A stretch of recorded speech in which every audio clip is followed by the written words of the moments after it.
Bismillahirrahmanirrahim. Assalamualaikum warahmatullahi wabarakatuh.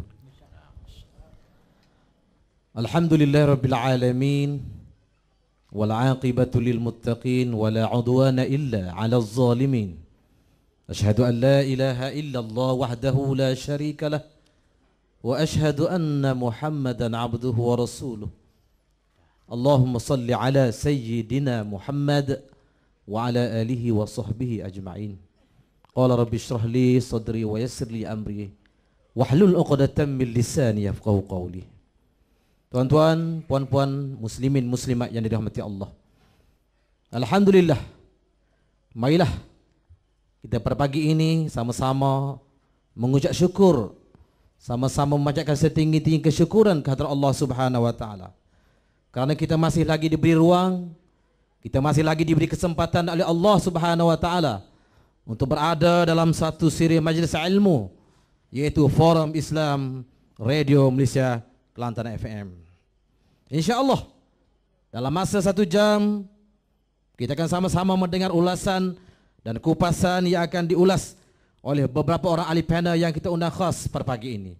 Tak lain tak bukan yang berdekatan dengan saya ini ialah yang berbahagia Al-Fadhil Ustaz Tuan Haji Abdul Aziz bin Yahya. Manakala di tengah itu ialah yang berbahagia Al-Fadhil Ustaz Tuan Haji Mustafa Ahmad Daud, dan di hujung sana ialah yang berbahagia Al-Fadhil Ustaz Mokhtar Yaakob.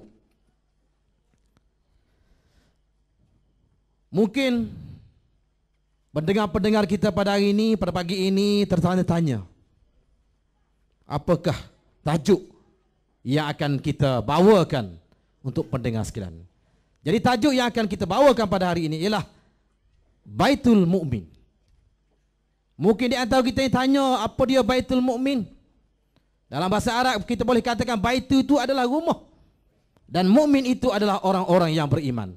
Bermakna rumah orang yang beriman, rujuk kepada masjid, yaitu sempena penjanaan semula Masjid Nurul Iman Batu Jong, Kuala Kerai, Kelantan.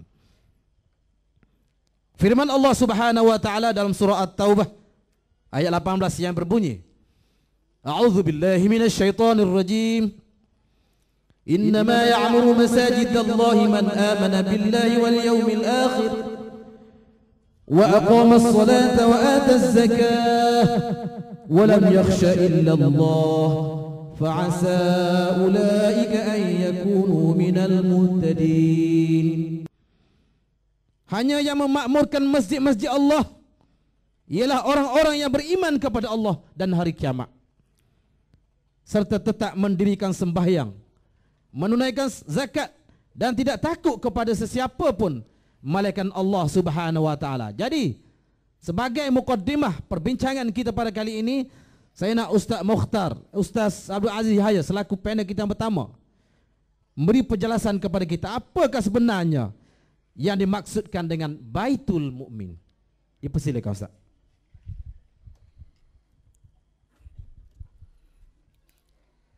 Bismillahirrahmanirrahim. Alhamdulillahi rabbil alamin wal 'aqibatu lil muttaqin wa la 'udwana illa 'alal zalimin.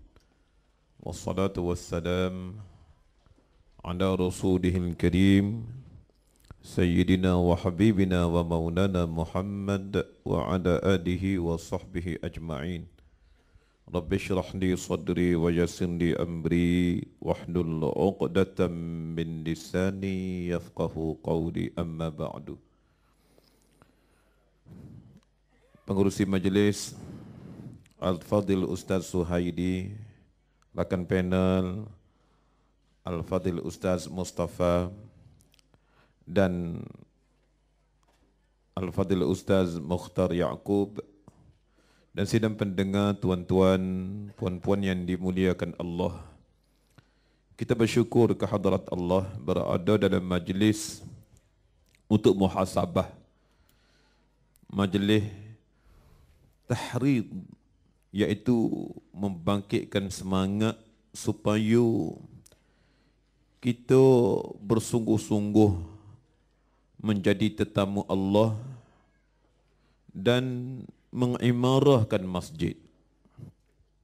Seperti yang disebut oleh pengerusi majlis bahawa Baitul Mukminin, rumah kita sebenar-benar orang mukmin tu rumah mana?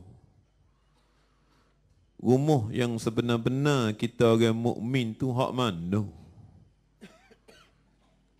Rumah kita ni dia ada dua.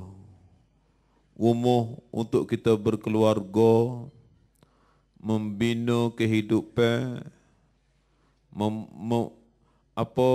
membina zuriat, menyempurnakan makan minum tidur. Itu sebenarnya bukan rumah kita. Rumah tu kita akan tinggal. Kita akan tinggal dan rumah tu dia tak boleh bawa kita masuk ke dalam kubur, apatah lagi nak menjadi syafaat untuk akhirat kita. Rumah tu adalah rumah untuk perhubungan kita dengan keluarga kita. Tak lebih daripada situ. Jadi bila rumah yang kita duduk tu setara tu je sifat dia, maka kita kena cari rumah yang sebenar-benar rumah. Sebenar-benar rumah, iaitu rumah yang boleh kita buat masuk dalam kubur. Rumah yang boleh mensyafaatkan kita di akhirat. Itulah rumah yang dijenama, yang diterima oleh Allah Subhanahu wa ta'ala. Itulah tak lain dan tak bukan tuan-tuan adalah al-masjid, iaitu masjid. Kerana inilah Rasulullah sallallahu alaihi wasallam bersabda, al-masjidu baitu kulli mu'minin. Al-masjidu, bermula masjid itu ialah baitu, rumah kulli mu'minin, tiap-tiap orang mukmin, rumah dia. Rasulullah sallallahu alaihi wasallam suruh kita kalau benar-benar orang beriman, kita kena ada rumah yang kedua. Mana rumah yang kedua? Masjid lah. Maksudnya Rasulullah suruh menjadikan masjid ni rumahku. Masjidku adalah rumahku. Itu baru sebenar-benar orang mukmin.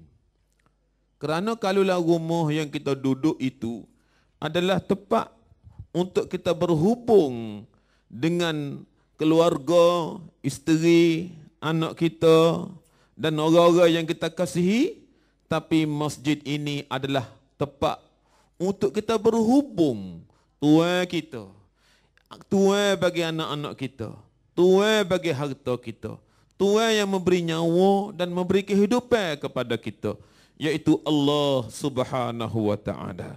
Kerana inilah menyebut oleh Sa'id bin Musayyab, man jalasa fil masjidi, barang siapa yang duduk di dalam masjid, fa innama yujalisu rabbah, sebenarnya dia bukan duduk sorang. Barang siapa yang duduk di dalam masjid, maka sesungguhnya dia bersama-sama duduk semajlis dengan Allah Subhanahu wa ta'ala. Fama haqqahu an yaqula illa khaira. Kerana itulah tidak ada hak bagi rumah tersebut apabila kamu bercakap-cakap melainkan percakapan yang bersifat kebajikan sahaja. Yang istimewanya tuan-tuan, barang siapa yang duduk di dalam masjid, maka sesungguhnya dia duduk bersama-sama dengan Allah Subhanahu wa ta'ala. Memujinya, isyarat daripada dia mendapat rahmat, isyarat daripada dia dapat maghfirah, isyarat daripada dia selamat daripada dosa, isyarat daripada dia sentiasa berada dalam keadaan pahala. Kerana duduk dalam masjid, walaupun duduk saja, walaupun tidur jenera, tetapi ia tidak sama dengan duduk dan tidur di rumah. Kerana duduk dan tidur di masjid dengan sendiri tidur beradat di rumah itu, bila berpindah dalam masjid, dia menjadi tidur ibadat yang dinamakan iktikaf. Setiap napah keluar masuk kita dapat pahala. Setiap denyutan nadi kita dapat pahala. Setiap masa kita dapat pahala. Inilah yang dimaksudkan oleh Rasulullah sallallahu alaihi wasallam, al-masjidu baitu kulli mu'minin. Bermula masjid itu adalah rumah bagi tiap-tiap orang mukmin. Ini bermakna tuan-tuan dan puan-puan yang dimuliakan Allah Subhanahu wa taala, kalau kita tak bertandan ke masjid, tak menjadikan masjid kita rumah kedua, tak menjadikan bahawa kita ni adalah penghuni masjid, maka masa mana masjid nak syafaat kita? Masa mana masjid nak tolong kita? Masa mana masjid nak menjadikan alat untuk kita menyeberangi siratal mustaqim? Kerana disebut dalam hadis, bila mana umat manusia dibangkit pada hari kiamat esok-esok, maka ada satu kumpulan yang disuruh melintasi titian siratal mustaqim. Maka mereka telajak takut, telajak gerung dengan suasana titian siratal mustaqim yang amat dahsyat. Dahsyat nak meniti siratal mustaqim di ketika itu, tuan-tuan, menjadikan setiap orang tak telitah siapa duduk sebelah dia. Tak ada nak telitah dia pakai baju ke tidak. Tak ada nak telitah nama gapo dia. Tak ada nak telitah telajak huru hara, telajak haru biru, telajak cemah dan telajak takut, sedangkan mereka itu dipaksa menyeberangi. Maka mereka menangis dengan kuat, bergemur kerana ramai. Maka datanglah Jibril alaihi salatu wassalam. Kenapa dengan kamu ni? Lalu dia berkata, wahai Jibril, kami dipaksa melintasi siratal mustaqim. Bagaimana kami nak melintah dalam keadaan suasana huru hara yang susah, yang payah, api-api neraka, lidah-lidah api neraka, bagaikan satu kaitan yang menjilat setiap tapak-tapak kaki yang menjijakinya. Maka bagaimana kami nak melitah? Kalau kami melitah, ada kata serupa kami terjun dalam neraka. Maka Jibril bertanya, baik, bagaimana atas dunia hari itu engkau menyeberangi laut? Maka mereka menjawab, kami semua menyeberangi laut dengan perahu, dengan kapal. Baik, aku akan mendatangkan kapal kepada kamu, supaya dengan dia engkau tunggangi untuk menyeberangi titian siratal mustaqim. Rupa-rupanya kapal itu dinamakan apa masjid ini? Nurul Iman. Didatangkan perahu yang nama Nurul Iman, yakni masjid tu didatangkan sebagai bentuk kapal. Maka mana-mana hak orang mari semaya, hak mari jadi ahli, hak mari jadikan dia rumah kedua, semua Jibril suruh naik, berubah pakat naik. Bila naik, ada seorang tu nak cuba naik. Maka tengok-tengok rupa-rupanya orang tak rajin jijak kaki tangga masjid. Maka diselak akan pintu tersebut menjadikan dia tak boleh masuk. Maka masjid Nurul Iman itulah akan membawa dia menyeberangi titian siratal mustaqim. Nak tanya sikit, adakah rumah kita yang kita bangga, yang kita besar, yang kita duk janguk, yang kita duk sobek, boleh menolong syafaat kita di waktu tersebut? Tidak, tuan-tuan. Sebab itulah ambillah rumah sebenar-benar rumah untuk kita tupai di hari akhirat esok-esok. Itulah yang dikatakan Nurul Iman, yaitu masjid Allah Subhanahu wa taala adalah rumah bagi tiap-tiap orang yang beriman. Wallahu taala a'lam.